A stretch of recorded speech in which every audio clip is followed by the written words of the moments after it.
Assalamu alaikum wa rahmatullahi wa barakatuh. So today we're going to talk about a very important topic, and actually is very relevant to a lot of our lives.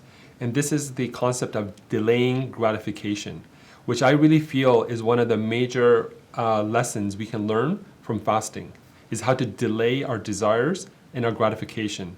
Now, I want to take this back. I want to take you or remind you, and many of you may have heard of this story before, but there was a famous experiment done where a scientist took a bunch of children and put them in a room.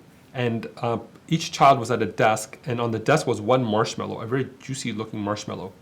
And he told the kids that, hey, kids, I'm going to leave the room for maybe half an hour, and I want you to not eat that marshmallow. If you eat it, that's fine. But if you don't eat it, then after the experiment, I'm going to give you another marshmallow. And he left the room and he recorded what was going on. So as he was recording this half hour, he noticed that some kids right away took the marshmallow and ate it, without even thinking. Other kids were like struggling to not eat the marshmallow. Some kids were hiding under the desk. Some kids were looking left and right and covering their eyes and just fighting themselves to not eat the marshmallow. What was interesting was that the scientist and his colleagues then tracked these children's lives over the next 10, 20 years as they grew up and went through their education and got into the job market and so on. And he found out the kids that were able to delay that gratification were actually much more successful in their material lives, in their families, and their stability than those who immediately fell prey to their desires. And so for us in Ramadan, this is an important training environment for us. The Prophet ﷺ said in a very beautiful hadith, and actually before I get to that hadith, I want you to think about yourselves for just a moment and think about all of the things that we can delay our gratification for. So for example, that juicy donut, for many of us, we just cannot prevent ourselves from eating that delicious donut, even though we know that it's giving us short-term pleasure, but perhaps in the long term, eating junk food on a regular basis is not going to be good for our health. For others, it might be judgment or resentment against others. The human brain likes to tell us to do certain things out of habit, and sometimes those things that we do out of habit are actually not. They don't lend themselves to long-term happiness. So can we delay that anger? Can we delay that sense of judging someone else? Again, we're able to then recognize and delay that instant gratification.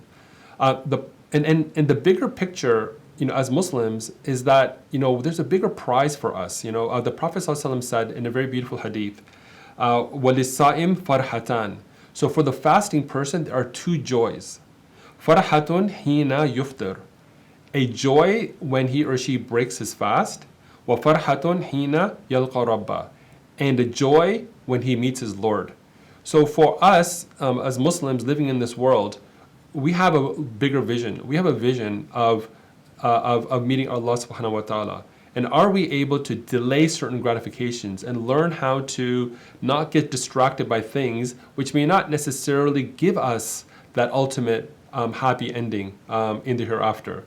So this is, I feel, this concept of withholding from food and withholding from drink and desires during the month of Ramadan has both a physical, psychological benefit, but it also has a very powerful religious benefit. And psychologically, it trains us to recognize those temptations and those distractions and those gratifications that if we delay them, may actually lead to long-term happiness.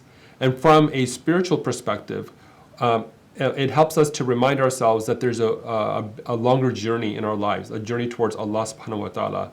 The one who is fasting can delay his gratification and enjoy the blessings of Allah at the end of the day.